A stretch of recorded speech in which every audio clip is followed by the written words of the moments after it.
सयुपसम्पदां सचित्तपरियोधोपनं यतं बुद्धानशासनम् एतेन सस्यवाज्येन होतु ते जयमङ्गलं ते।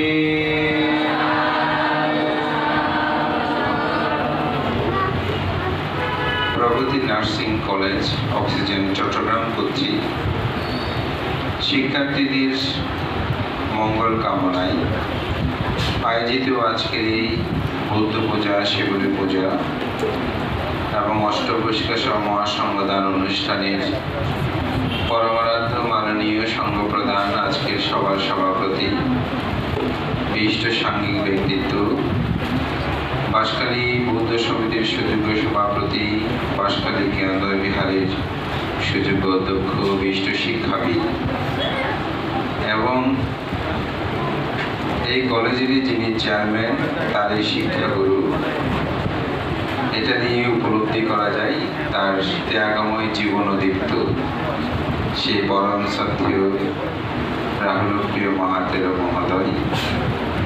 আজকের অনুষ্ঠানের বরণ্য প্রধান অতিথি আমার পরম কল্যাণ মিত্র, যিনি এই কলেজের যিনি চেয়ারম্যান, তাহারই পিতৃরচয়িতা, পিতৃ সদস্য, বাঁশখালী কেন্দ্রীয় শিক্ষক চৌদ্দ বিহারের অন্যতম রূপকার অধ্যক্ষ, বিশিষ্ট সাংঘিক ব্যক্তিত্ব, কর্মবীর, পরম শ্রদ্ধেয় আমার অগ্রজ দেবমিত্র মহাতের মহোদয়, উপস্থিত প্রিয়ভাজন, উপানন্দ স্থবির সুদেশক এবং আমার অত্যন্ত প্রিয়জন বদন্ত মৈত্রীজিৎ স্থবির অধ্যক্ষ কাহারগণ নির্জিত সংঘরাজ অবৈতিষ্য বিহার প্রমুখ মাননীয় সংঘের প্রতি আমার বিনম্র চিত্তে শ্রদ্ধা ও বন্দনা নিবেদন করছি। অত্র শিক্ষা প্রতিষ্ঠানের শিক্ষক, কর্মচারী এবং শিক্ষার্থীবৃন্দ, আপনাদের সকলের প্রতি আমার মৈত্রী চিত্তে পূর্ণদান আশীর্বাদ জ্ঞাপন করছি।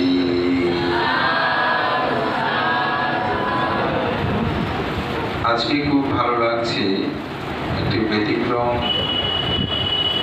স্থানে আমাদের অনুপম আয়োজন। কেন বলছি, সাধারণত এসব প্রতিষ্ঠানে ধর্মীয় অনুষ্ঠানগুলো অনেকটা হয় না বললেই চলে। মাঝে মধ্যে ওষুধ চট্টগ্রাম মেডিকেল কলেজে বুদ্ধ পূর্ণিমা উপলক্ষে আমার কয়েকবার যাওয়ার সৌভাগ্য হয়েছে, কিন্তু কোনো নার্সিং কলেজে আমার এই প্রথম আগমন এবং আমি আপনাদের এই আয়োজনকে সাধুবাদ জানাই। বুদ্ধ 10টি ভালো কাজের কথা বলেছে: দান, শীল, ভাবনা, সেবা, পুণ্যদান, পুণ্য অনুমোদন, ধর্মশ্রবণ, ধর্মদেশন আয়োজন, দৃষ্টিবিজু। বুদ্ধের এই যে 10বিধ কুশল, এই কুশলের মধ্যে সেবা একটা কিন্তু কুশল কর্ম। তা আপনারা সেই সেবা ব্রতে যাওয়ার জন্য প্রশিক্ষণ গ্রহণ করছেন। তো এই সেবাটা আসলে একটি অসাধারণ কর্ম। আমি একটা ছোট্ট বুদ্ধের সময়কালীন কথা নিয়ে শুরু করছি। বুদ্ধের সময়কালে একজন ভিক্ষু, তিনি একটু বাচাল প্রকৃতির ছিলেন। সবাই তো আর একরকম না। তো সেই ভিক্ষুটা একজনের কথা একজনকে লাগিয়ে দিত। এই ভিক্ষুর কথা ওকে, ওই ভিক্ষুর কথা ওকে, এভাবে লাগিয়ে দিয়ে একজনের কথা একজনকে বলে তাদের মধ্যে ভেদ সৃষ্টি করত, সমস্যা সৃষ্টি করত। এক সময় এই ভিক্ষুটা খুব অসুস্থ হয়ে পড়ে। যে কক্ষে সে থাকতো সেখানে গিয়ে আর কেউ তাকে সেবা করে না। কেন? সবাই জেনে গেছে এই ভিক্ষুটা আসলে ঠিক নয়। সে এর কথা একে বলে একে অপরের মধ্যে সমস্যা সৃষ্টি করে। আমাদের মানুষের মধ্যে এরকম আছে, প্রথম বিশ্বাস করলেও পরে কিন্তু মানুষ আর বিশ্বাস করে না। বলে যখন কথার কোনো ঠিক নাই, আমাকে বলতে চায়, কিছুক্ষণ পরে আবার আমার কথা আরেকজন গিয়ে বলবে, এরকম বলে একে অপরের মধ্যে দ্বন্দ্ব সংঘাত সৃষ্টি করে দেয়। তো যার কারণে এটা জানাজানি হয়ে যায়। সত্য কখনো কিন্তু গোপন থাকে না। তো এই ভিক্ষুর অবস্থাটাও ঠিক সেটাই। এমনি অন্যান্য শিলে তার ঠিক ছিল, কিন্তু এই অভ্যাসটা হয়তো সে পরিবর্তন করতে পারেনি। অনেক সময় এরকম কিছু মানুষ আছে, মিথ্যা বলতে বলতে এমন হয়ে গেছে, মিথ্যা না বলে সে থাকতে পারে না। এমন কিছু মানুষ আছে, চুরি করতে করতে চুরি না করে থাকতে পারে না। এ ধরনের অনেক সুন্দর সুন্দর কিন্তু গল্প আছে। যেমন একজনে, এটা লোকমুখে প্রচারিত গল্প, তিনি হজে যাচ্ছেন, তখন তার বিমান ছিল না, স্টিমার করে যেতে হবে। তো রাত্রে সবাই ঘুমাতো, সকালবেলা উঠে দেখা যেত কার ওই স্টিমারের মধ্যে, সেখানে তাদের জোতাগুলো এক জায়গায় থাকতো না, জিনিসগুলো এক জায়গায় থাকতো না, এর জিনিস ওর ওখানে, এর জিনিস ওর ওখানে। এখন ওরা সবাই সকালে ঘুম থেকে উঠে বিরক্ত হয়ে পড়তো। কেন? বলে যে ওই জিনিসটা কিন্তু কোথায় যেত না, থাকতো কিন্তু এক জায়গা থেকে আরেক জায়গায় চলে যেত। তো সবাই মিটিংয়ে বসলো, বলে যে এই কাজটা করে একজন এই জিনিস আরেক জায়গায় নিয়ে যায়। তো বলে যে রাত্রে পাহাড়দার রাখতে হবে, আমরা ডিউটি আকারে এই মানুষটাকে ধরবো। তো ওখানে আসলে একজন চোর, সে আগে খুব চুরি করতো, এখন টাকা পয়সা কিছু হয়েছে, ছেলে মেয়ে প্রতিষ্ঠিত হয়েছে, তাকে হজে পাঠাচ্ছে। কিন্তু সে চোরের স্বভাব সে পরিবর্তন করতে পারে না, যার কারণে এক জিনিস এক জায়গায় নিয়ে শিখতে করছে। এখন তো আমি ধরা খেয়ে যাবো, রাত্রে তো আমি চুরি না করেও থাকতে পারি না, বা এক জিনিস এক জায়গায় না নিয়ে থাকতে পারি না, তার চেয়ে বরং আমি প্রকাশেই করে দিই। তখন সে উল্টো দাঁড়ালো, ভাই তোমাদেরকে রাত্রে পাহারা দিতে হবে না, আসলে এই কাজটা আমিই করি। বলে যে কেন করো? বলে যে আসলে আমি আগে চুরি করতাম, তবে এখন আমি চুরি করি না, ভালো মানুষ হয়েছে। কিন্তু রাত্রে চোরের জিনিস এক জিনিস থেকে আর জায়গায় যদি জিনিসগুলো আমি এসে না করি, আমার আর শান্তি পাই না, সেজন্য আমি এই কাজটা করি। এটাতে স্বভাবজাত ধর্ম মানুষের পরিবর্তন হয় না। তো ভিক্ষুদের মধ্যে অন্যান্য শীলটা ঠিক থাকলেও কিন্তু একজনের কথা একজনকে বলে দেওয়া স্বভাবটা সে পরিবর্তন করতে পারে। মানুষের মধ্যে কিন্তু এই ধরনের আছে। তো এইটি করলুপ এই ভিক্ষুটাও ক্ষেত্রে সেই জিনিসটা আসলে ঘটেছে, যে সেই কথা না বলে থাকতে পারে, যার কারণে সে যখন খুব অসুস্থ হয়ে পড়ে, কোনো ভিক্ষু আর তাকে সেবা করতে যায় না। তখন একদিন খুব ভোরবেলা বুদ্ধ একটা ধ্যানে বসেন, এটাকে বলা হয় করুণা সমাপত্তি ধ্যান। অর্থাৎ করুণা মানে কি? দয়া। আমি আজকে কার প্রতি দয়াশীল হব, কার উপকার করব। এটি আমাদের একজন বিখ্যাত বুদ্ধ পণ্ডিত নারাদ, তার একটা বিখ্যাত গ্রন্থ আছে, the Buddha and his teaching. এই গ্রন্থের মধ্যে তিনি এই কথাটা বলেছেন যে বুদ্ধ প্রতিদিন যে ধ্যান বসতেন, যিনি নিজেকে একজন বৌদ্ধ বলে দাবি করে, তার করণীয় কর্তব্য সকালে ঘুম থেকে উঠে প্রথমে চিন্তা করা, আমি কার উপকার করব। অসাধারণ কথা। অর্থাৎ আপনি ঘুম থেকে উঠেই ভাববেন যে, আমরা ঘুম থেকে চোখ মেলে বিছানায় থাকি না, তখন আমাদের ভাবতে হবে আজকে আমি কার উপকার করব, অর্থাৎ কার হিত করব। এই চেতনাটা কিন্তু একজন বুদ্ধ হলে তার ভাবা উচিত। তো বুদ্ধ এই করুণা সমাপত্তির ধ্যানটাকে উপলক্ষ করে কিন্তু তিনি এই কথাটা বলেছেন। তো সেখানেই বুদ্ধ এই করুণা সমাপত্তি ধ্যানে দেখছেন যে জেতবন বিহার, এটা শ্রাবস্তী নগরে অবস্থিত, বুদ্ধ যেখানে 19 বৎসর এই জেতবন অনাথপিণ্ডিক আরামে অবস্থান করেছিলেন। তো সে বিহারের একটি কক্ষের মধ্যে দেখতে পাচ্ছে বুদ্ধ একজন ভিক্ষু, ওই ভিক্ষুটা বাচাল ভিক্ষু অসুস্থ হয়ে আছে, কেউ তার সেবা যত্ন করছে না, সে মলমূত্র অর্থাৎ পায়খানা প্রস্রাবের মধ্যে পড়ে আছে, তার সেবা কেউ করছে না। তখন বুদ্ধ তার করুণা সমাপত্তি ধ্যান থেকে উঠে আস্তে আস্তে বের হয়ে রুম থেকে সেই কক্ষের ভিতরে ঢুকতেছে। অন্যান্য ভিক্ষু সবাই এসে বুদ্ধকে বাধা দিচ্ছে, বলছে তথাগত বুদ্ধ আপনি ওই রুমে ঢুকবেন না, ওই রুমটা একেবারে দুর্গন্ধ হয়ে আছে, ওখানে একটা ভিক্ষু আছে এরকম এরকম, ওই ভিক্ষুটা মলমূত্র পরিত্যাগ করে আছে, কেউ তার সেবা করছে না। তো বুদ্ধ কারো কথা শুনলেন না, বুদ্ধ সেই কক্ষের মধ্যে ঢুকে গেলেন। তো বুদ্ধ যেখানে গিয়েছেন স্বাভাবিক, সেখানে তো সবাইকে যেতে হবে, বা যে অটোমেটিকলি যাওয়ার চেতনাটা সবার মধ্যে জাগ্রত হয়েছে। তো সবাই সেখানে গেলেন।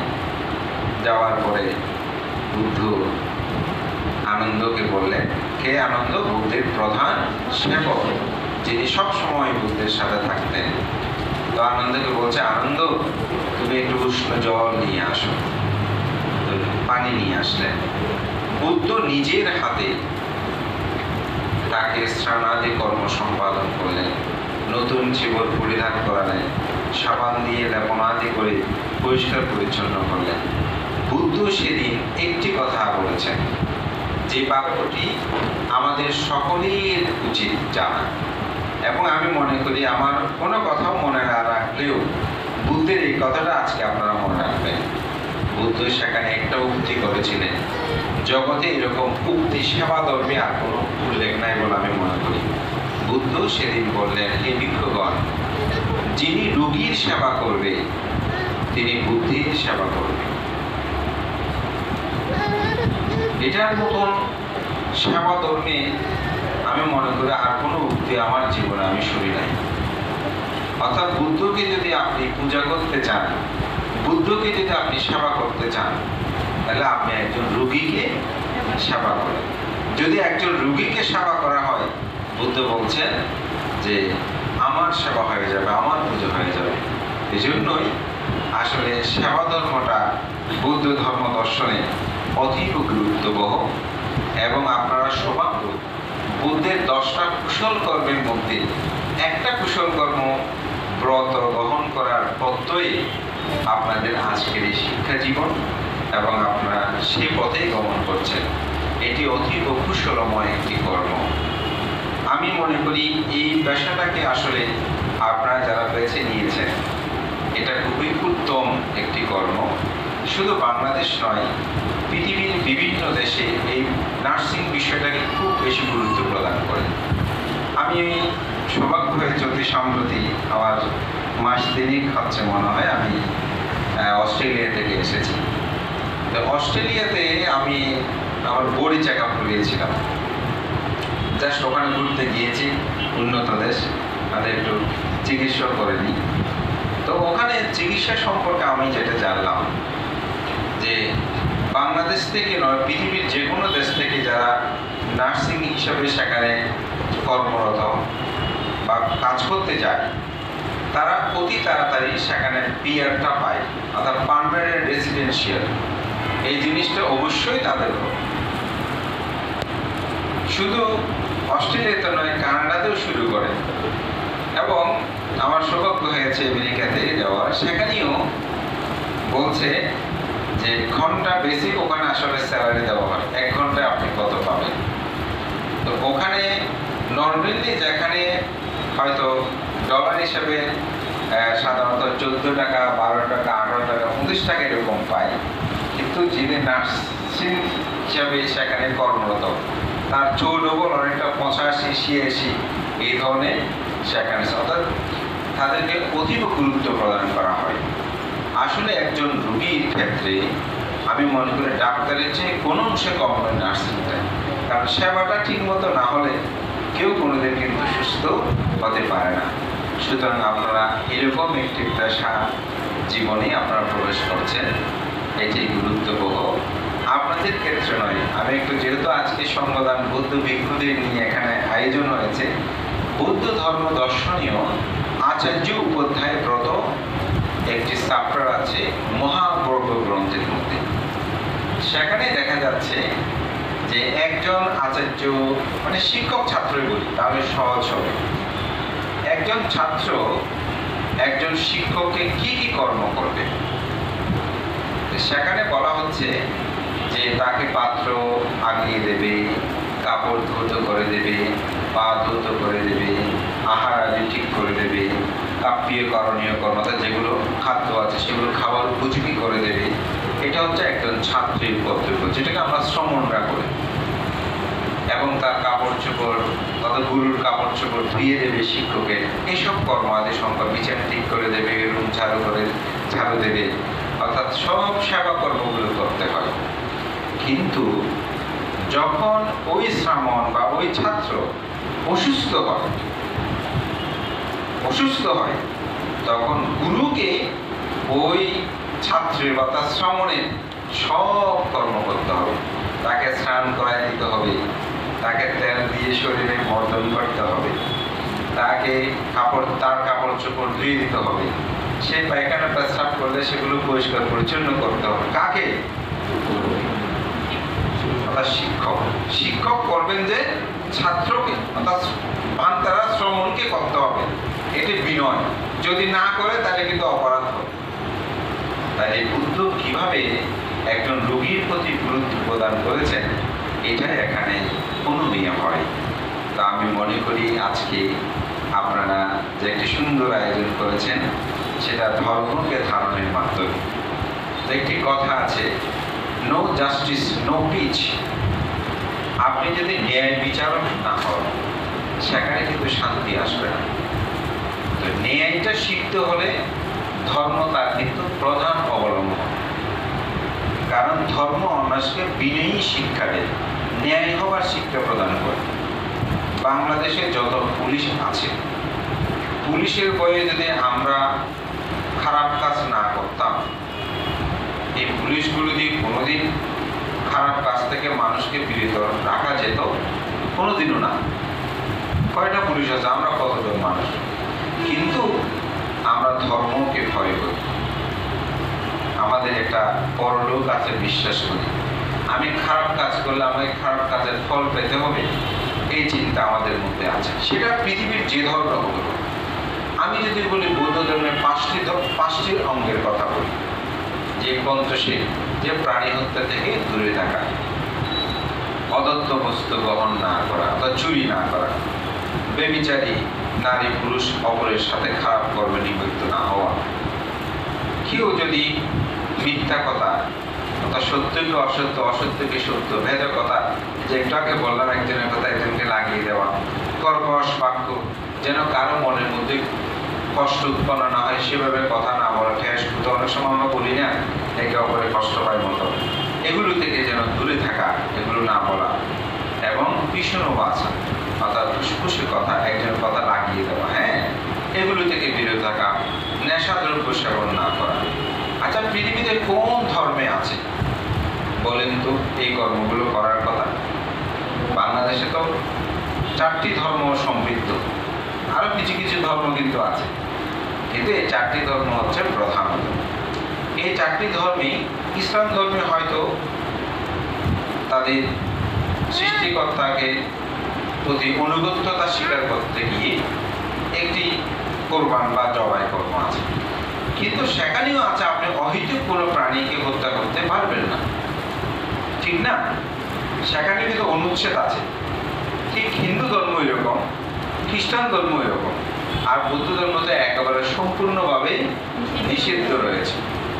অর্থাৎ কিন্তু আর বাকি 4টা শীল সকল ধর্মের প্রতিপালনের কথা কিন্তু বলে। আমি একটা বিষয় একটু ভিন্নতা বললাম, কোনো ধর্ম এই পৃথিবীতেও মানুষ যে 810 কোটি বা 800 কোটি যে মানুষ, সেখানে কিন্তু দেখা যাচ্ছে এই ধর্ম প্রতিপালনে এই পঞ্চশীলটা কিন্তু কোনো না কোনোভাবে মানুষ পালন করে।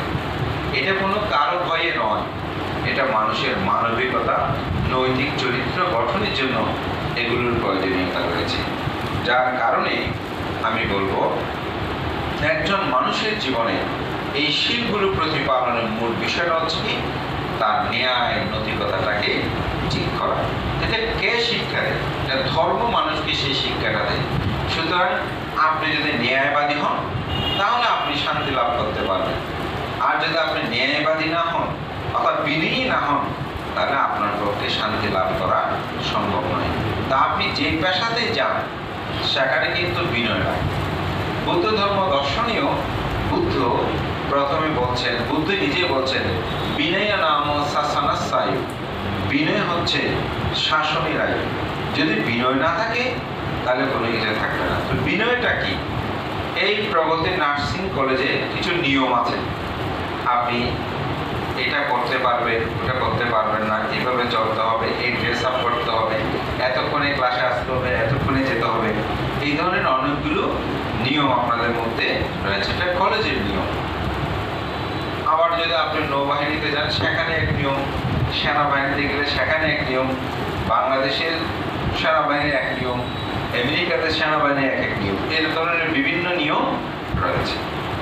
কিন্তু বুদ্ধ যে নিয়মটা দিয়েছে, এটা মানব জীবনকে কিভাবে আপনি সুন্দর করবেন, মানব জীবনটাকে কিভাবে সুন্দরভাবে পরিচালনা করবেন, তার জন্য প্রথম একটা নিয়ম দিয়েছে।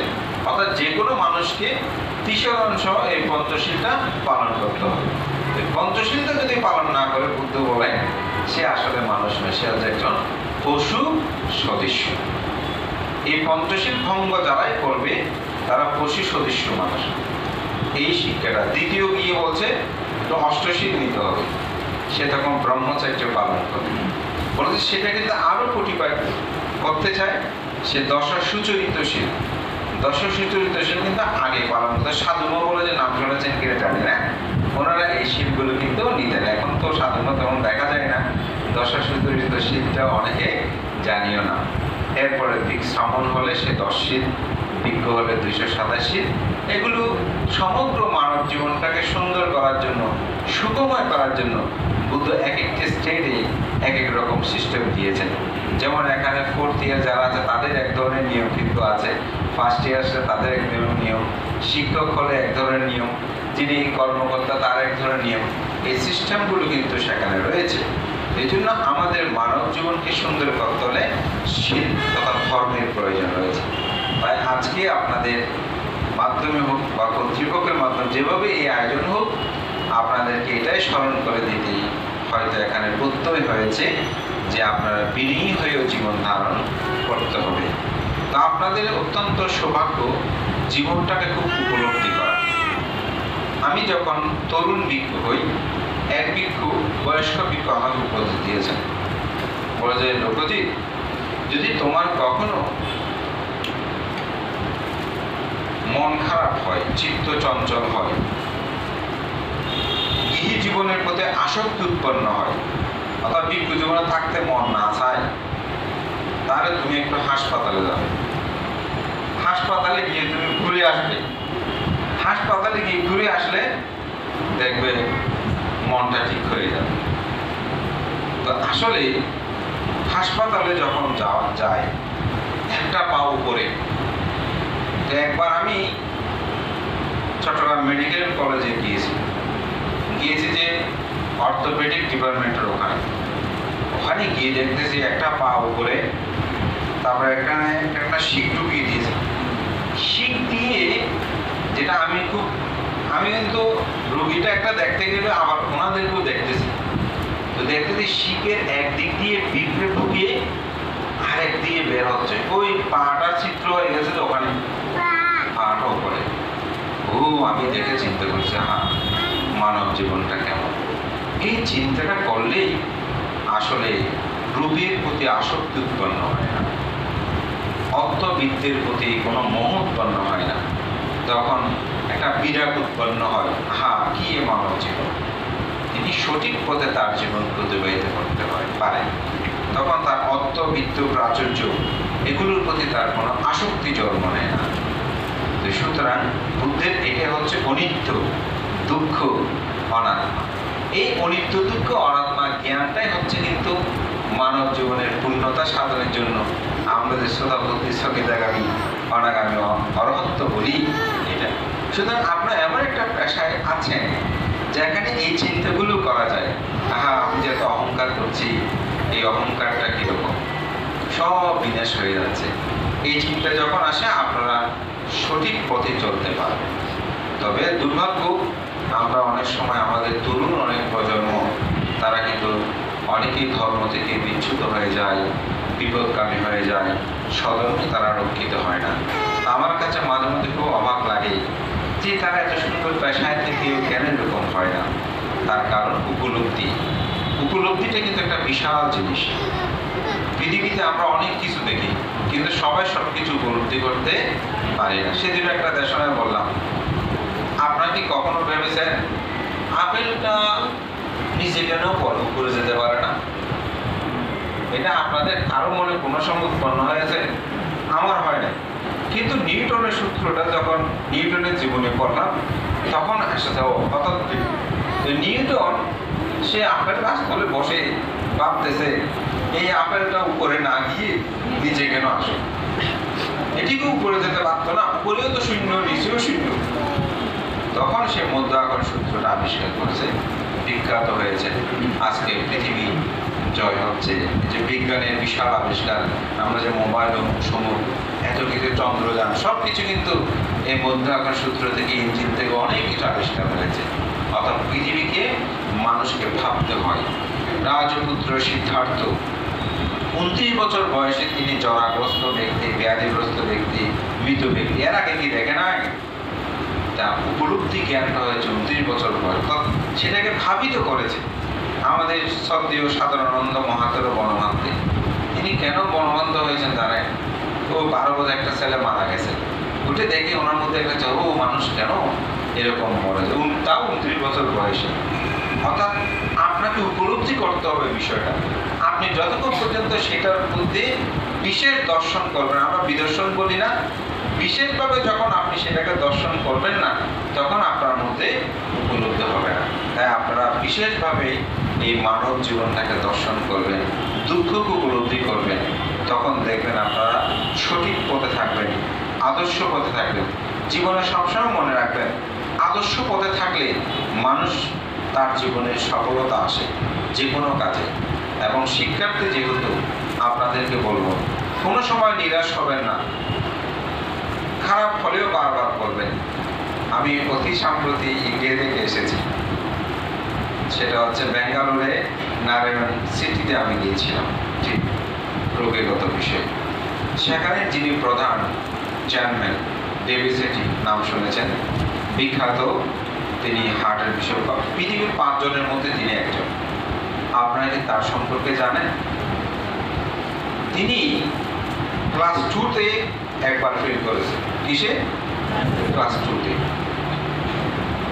তিনি যখন মেডিকেলে ভর্তি হওয়ার জন্য পরীক্ষা দিল, তাও একবার ফেল করেছেন।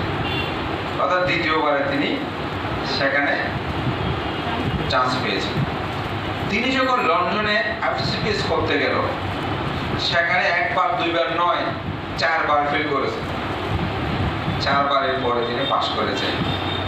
সুতরাং ফেলটা কখনো হতাশাগ্রস্ত হবে না। শিক্ষার্থীদের যেহেতু, সেই জন্য বলছি, আপনি চালিয়ে যাবেন। আর যদি বেশি হতাশা হয়, গুগলে ঢুকবেন, ঢুকে সেখানে বিখ্যাত মানুষগুলোর জীবনী পড়বেন, দেখবেন তারা সবাই ফেল করে, ফেল থেকে তারা সাকসেস হয়েছে। তবে তাই এগুলো আবার ইচ্ছাকৃত ফেল হতে চাইবেন না। হ্যাঁ, অর্থাৎ প্রচেষ্টা চালাতে হবে। কোনো কারণে যদি ফেল হয়ে যায়, যেন সেটা ভুল না হয়। আমরা আজকে সূত্রপাঠ করেছি না, এখানে যত সূত্রপাঠ করেছে পান্তে, বড় পান্তরা, এরা সবাই সূত্র শিখতে মাথা খারাপ হয়ে গেছে।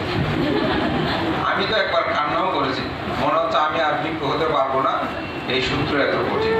কিন্তু এখন সেগুলো আর কঠিন মনে হয় না, যে কোনো কিছু। সুতরাং অধ্যবসায় আমাদের থাকতে হবে। বুদ্ধির প্রথম জীবনে বুদ্ধত্ব লাভের পূর্বে তিনি গয়ার বুদ্ধিতুল্য তলে বসে তিনি বলেছিলেন, এই আসনে দেহ মোর যাক শুকাইয়া, চর্মস্থি মাংস যাক ফলই ডুবিয়া, নালুবিয়া বুদ্ধি জ্ঞান দুর্লভ জগতে, উঠিবে না টলিবে না দেহ মোর এই আসন হতে। এটাকে বলা হয় বিচ্ছু। বুদ্ধ এরকম দৃঢ় সংকল্প নিয়েছেন বলে তিনি বুদ্ধ হয়েছেন। তা আপনারা যারা শিক্ষার্থী, আপনাদের মধ্যে এরকম সংকল্প থাকতে হবে, আমি এরকমই হব। আজকাল আমাদের বেশিরভাগ শিক্ষার্থী, বেশিরভাগ মানুষ এখন প্রতিযোগিতায় নেমেছে, আত্মহত্যা প্রতিযোগিতা। প্রায় সময় এটা শুনছি। এই গতকালকে একটা দেখলাম, মৃত্যু কিন্তু জীবনের সমাধান নয়। আমি আপনাদেরকে ছোট্ট বুদ্ধের একটা কথা বলবো, এই কথাটা একটু মনে রাখবেন। দুঃখ যদি উৎপন্ন হয়, সেটাও ধ্বংস হবে। সুখ যদি উৎপন্ন হয়, সেটাও ধ্বংস হবে। চিন্তা করে দেখেন, যেমন আপনারা যখন পাস করবেন, প্রথমে এটাতে চান্স পাওয়ার জন্য চেষ্টা করেছেন, চান্স পাওয়ার পর খুশি, এরপরে দুঃখ পড়ালেখা করতে হচ্ছে চিন্তা। তারপর পাশের জন্য চেষ্টা করতেছেন, পাস করবেন, পাশে পড়বো একটা চাকরি। এখন চাকরিটা পেয়েছেন বলে একটু সরকারি চাই, একটার পর একটা সমস্যা, শত দুঃখ শেষ নাই। চাকরি পাওয়ার পর আবার সংসার, এই সেই ছেলে, ও এরকম করে চলতে থাকবে জীবন। সুতরাং যা কিছু আসবে সেটাকে মোকাবেলা করবেন, কখনো আত্মহত্যা করবেন। এটাকে বুদ্ধ ধর্ম দর্শনে মহা মিথ্যা দৃষ্টি, মহাপাপ। এটা থেকে যে সমস্যা হোক দেখবেন এটা একটা সমাধান কিন্তু আসবে। তো আমি শ্রদ্ধেয় সংঘ প্রধান ধর্মগুরু প্রধানদের প্রতি বন্দনা জানাচ্ছি আমাকে আজকে এককভাবে ধর্মদান করার জন্য। আমি দুটা কথা ভাষণ করেছিলাম। একটি হচ্ছে ধাম্ম রাম ধাম্ম রাসু ধাম্মা অনুবিচিন্তিয়া ধাম্মাং অনুসারা ভিক্ষু সাদ্ধাম্মাং না পারিহায়াতি। যিনি ধর্মকে রক্ষা করে, যিনি ধর্ম প্রতিপালন করে জীবনাচরণ করে, ধর্মকে ধারণ করে, তিনি কখনো সধর্ম থেকে চ্যুত হয় না। আপনারা ধর্মকে ধারণ করবেন। ধর্ম আমি বেশি বলিনি, যেগুলো বলেছি বুদ্ধির কথা থেকে পঞ্চশীলটা পালন করবেন। ধর্মকে, এই মহান বুদ্ধির শিক্ষা, এত স্বাধীন ধর্ম পৃথিবীতে আর কোথাও নাই। এই দুর্লভ ধর্মকে আপনারা কখনোই ত্যাগ করবেন না, ধারণ করবেন, আত্মপ্রচেষ্টা চালাবেন। এবং খুব সহজ ধর্ম, বুদ্ধ ধর্মটা সহজ। তিনটা কাজ করবেন, ঠিক আছে? সাব্বা বাবা সাকার, কোনো পাপ কর্ম করবেন না। পাপ কিন্তু আমরা জানি। কুশল আর সুপার, সবসময় ভালো কাজ করবেন, সৎ কাজ করবেন। সাচিত্য পারিয়দ পান, নিজের মনটাকে ভালো রাখবেন, কাউকে হিংসা করবেন না, কোনো লোক দেশ মোহে আচ্ছন্ন হবে না। এই তাং বুদ্ধানা শাসনা, এটাই হচ্ছে বুদ্ধের ধর্ম। অনেক কিছু জানতে হবে না, পুরো ত্রিপিটক পড়তে হবে না, যেহেতু আপনাদের সময় নেই, আমাদের পড়তে হবে হয়তো। আপনাদেরকে একেবারে সহজ বলেছি, কোনো পাপ করবেন না, সবসময় ভালো কাজ করবেন, আর মনটাকে ভালো রাখবেন, হাসবেন, মনটাকে খুশিতে রাখবেন, একে অপরের প্রতি আন্তরিক রাখবেন। এটাই হচ্ছে ধর্ম। আমি সেই ধর্ম আচরণে আপনাদের প্রত্যয় হোক এবং প্রগতি নার্সিং কলেজের সকল শিক্ষার্থী তাদের সফলতায়, মানব সেবায়, দেশ সেবায়, জাতি সেবায়, বিশ্ব সেবায় তাদের জীবন উৎসর্গিত হোক, এই আশা, এই প্রত্যয় ব্যক্ত করে আমার নাতি দীর্ঘ ধর্মের কথা শেষ করছি। জগতে সকল প্রাণী সুখী হোক।